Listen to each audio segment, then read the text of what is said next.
और चलिए यहाँ रुक करेंगे बड़ी खबर का, जहां वैश्विक संकट के बीच प्रधानमंत्री नरेंद्र मोदी का बयान आया है। पेट्रोल और डीजल का संयम से इस्तेमाल करने की उन्होंने अपील की है और कहा है कि भारत के पास तेल के कुएं नहीं हैं।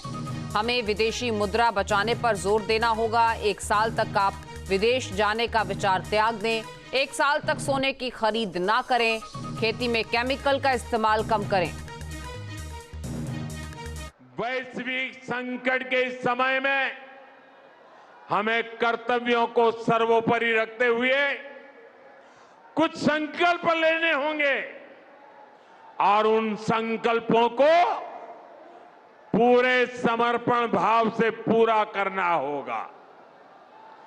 जैसे एक बड़ा संकल्प है पेट्रोल डीजल का संयम से इस्तेमाल करना।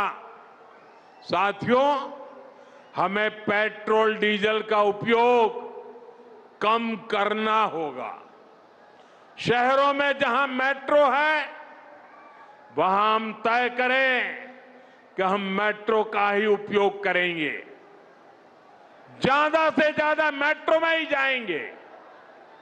अगर कार में ही जाना जरूरी है तो फिर कार पूल करने का प्रयास करें और भी लोगों को साथ बिठा ले।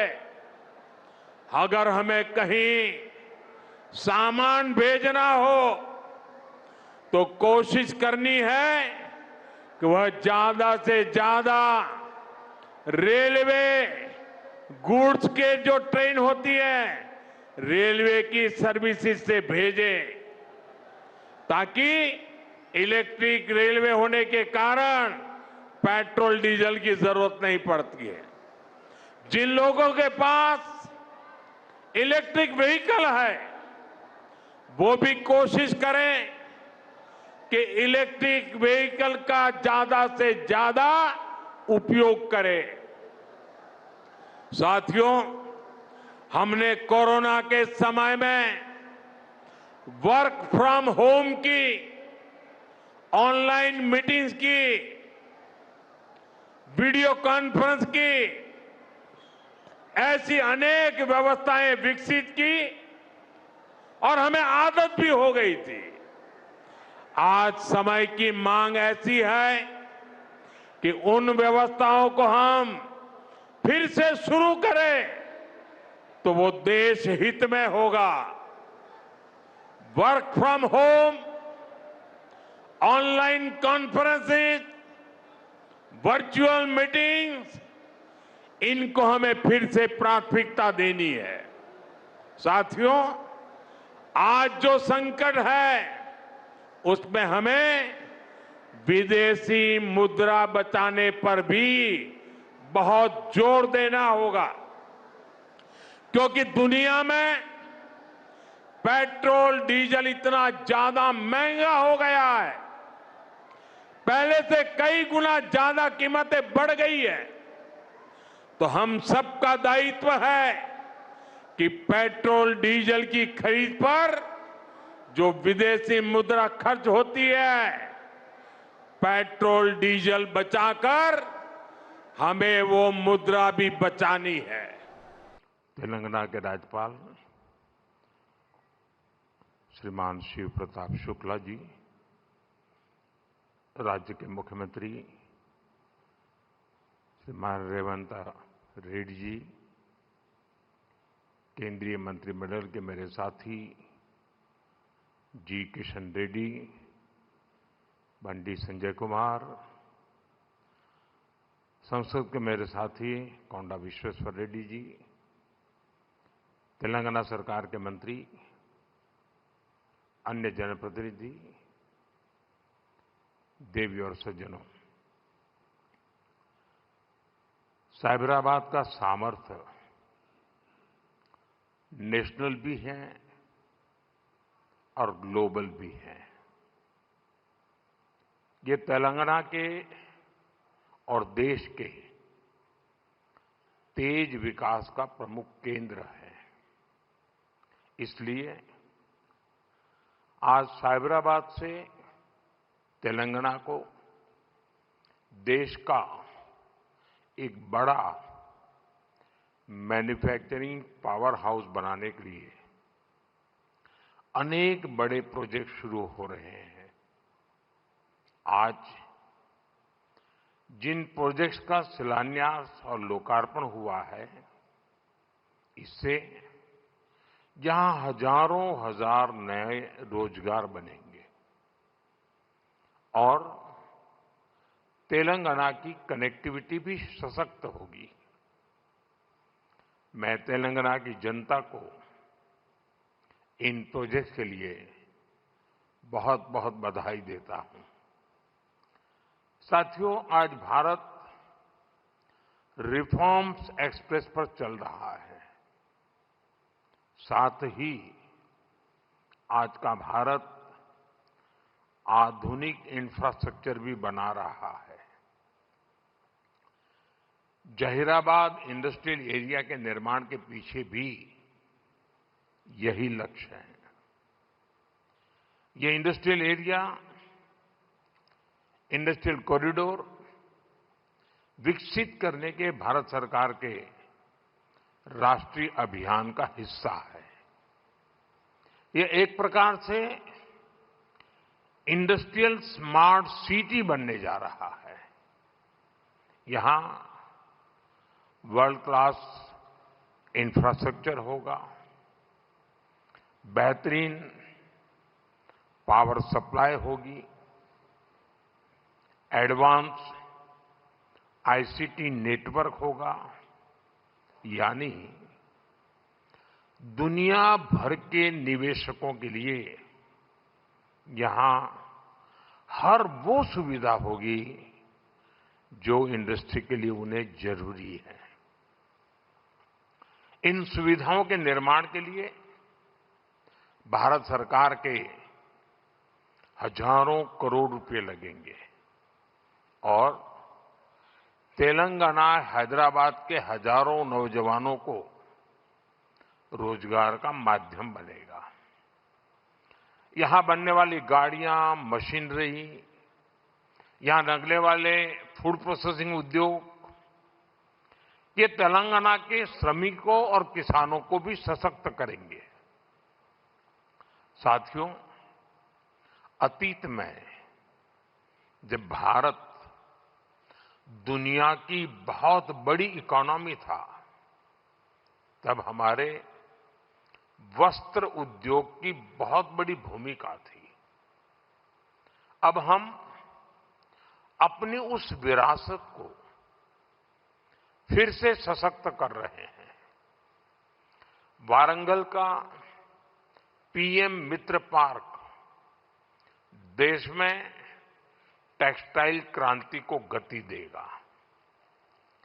पीएम मित्र पार्क में लगने वाली यूनिट्स को केंद्र सरकार की योजनाओं का भी पूरा लाभ मिलेगा। उन्हें केंद्र सरकार की पीएलआई स्कीम से भी मदद मिलेगी, यानी इस टेक्सटाइल पार्क से बड़ी संख्या में रोजगार का निर्माण होगा। खासतौर पर जो हमारी बहनें, बेटियां हैं, उनके लिए अनेक अवसर बनने वाले हैं। साथियों, बीते 12 वर्षों में भारत सरकार की बहुत बड़ी प्राथमिकता आधुनिक कनेक्टिविटी भी रही है। रोड्स हो, रेलवे हो, एयरपोर्ट हो, कनेक्टिविटी के हर मोड़ पर अभूतपूर्व निवेश किया जा रहा है। करीब 2.25 लाख करोड़ रुपए की इन्वेस्टमेंट सिर्फ और सिर्फ नेशनल हाईवे पर की गई है और इसका बहुत बड़ा लाभ तेलंगाना को भी हो रहा है। बीते 12 वर्षों में तेलंगाना में नेशनल हाईवे का नेटवर्क डबल हुआ है। तेलंगाना और कर्नाटका को जोड़ने वाले नेशनल हाईवे के चौड़ीकरण से बहुत सुविधा होगी। इससे ट्रेवल टाइम कम होगा और किराए भाड़े में भी बचत होगी। साथियों, साल 2014 से पहले अविभाजित आंध्र प्रदेश के लिए 1000 करोड़ रुपए से भी कम का रेलवे बजट होता था। रेवंता जी सुन रहे हैं ना?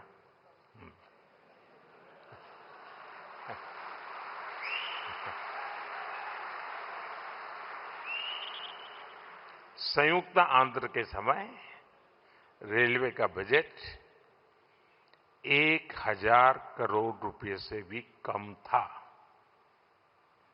आज सिर्फ संयुक्त आंध्र की बात नहीं कर रहा, आज सिर्फ तेलंगाना का रेलवे बजट ही लगभग 5,500 करोड़ रुपए का है।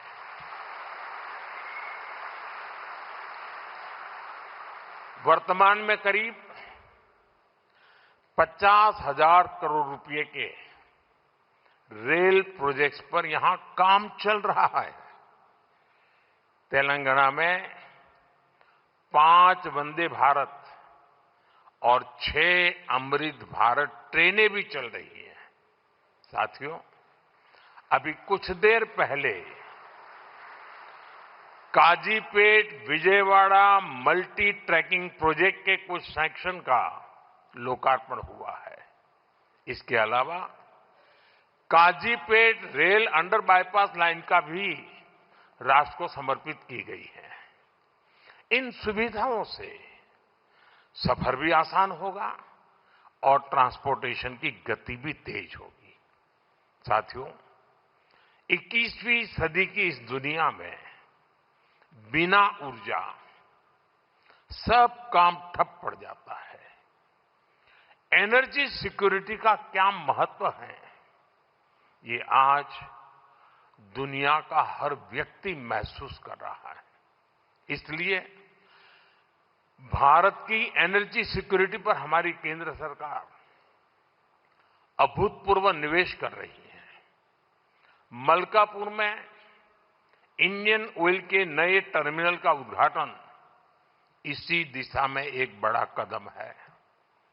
यह टर्मिनल तेलंगाना की बढ़ती एनर्जी नीड्स को पूरा करेगा, सप्लाई चेन को मजबूत करेगा। साथियों, बीते सालों में सोलर पावर के मामले में भारत दुनिया के टॉप देशों में पहुंच चुका है। पेट्रोल में इथेनॉल ब्लेंडिंग को लेकर अभूतपूर्व काम हुआ है। पहले हमने 100% एलपीजी कवरेज पर फोकस किया, अब हम पाइप से सस्ती गैस पर फोकस कर रहे हैं। सीएनजी आधारित व्यवस्था को प्रमोट कर रहे हैं। ऐसे तमाम प्रयासों के कारण भारत इस बहुत बड़े वैश्विक ऊर्जा संकट का सामना कर रहा है। लेकिन अब आज समय की ये भी मांग है कि पेट्रोल, डीजल, गैस ऐसी चीजों का बहुत संयम से इस्तेमाल करें। जो एनर्जी प्रोडक्ट हम विदेशों से मंगाते हैं, हमें प्रयास करना है कि जितनी जरूरत है उतना ही उपयोग करें। इससे विदेशी मुद्रा की भी बचत होगी और युद्ध के संकट से होने वाले दुष्प्रभाव को भी कम किया जा सकेगा। साथियों, आज तेलंगाना का युवा नए सपने देख रहा है। यहां का किसान नई उम्मीदों के साथ आगे बढ़ना चाहता है। यहां के उद्योग, यहां के एमएसएमई, यहां के स्टार्टअप सब एक विकसित तेलंगाना के निर्माण में अपनी भूमिका निभाना चाहते हैं। क्योंकि तेलंगाना विकसित होगा तो भारत विकसित होगा। मैं तेलंगाना के हर परिवारजनों को ये भरोसा दिलाता हूं कि आपके सपने पूरे करने के लिए केंद्र सरकार ही इससे भी और तेज गति से काम करती ही रहेगी। अब हमारे रेवंता जी ने कहा था कि हां हम पॉलिटिकल बात नहीं करेंगे, तो मैं भी नहीं करूंगा।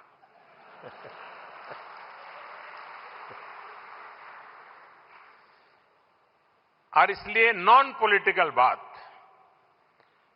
मैं रेवंता जी से कहूंगा कि 10 साल के शासन में भारत सरकार ने जितना गुजरात को दिया वो मैं आपको देने को तैयार हूं।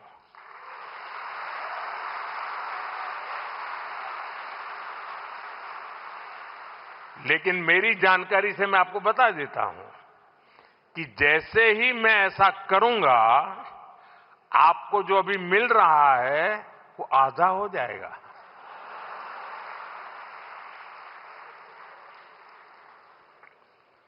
आप जहां पहुंचना चाहते हैं नहीं पहुंच पाएंगे, और इसलिए अच्छा है कि मेरे से ही जोड़ो।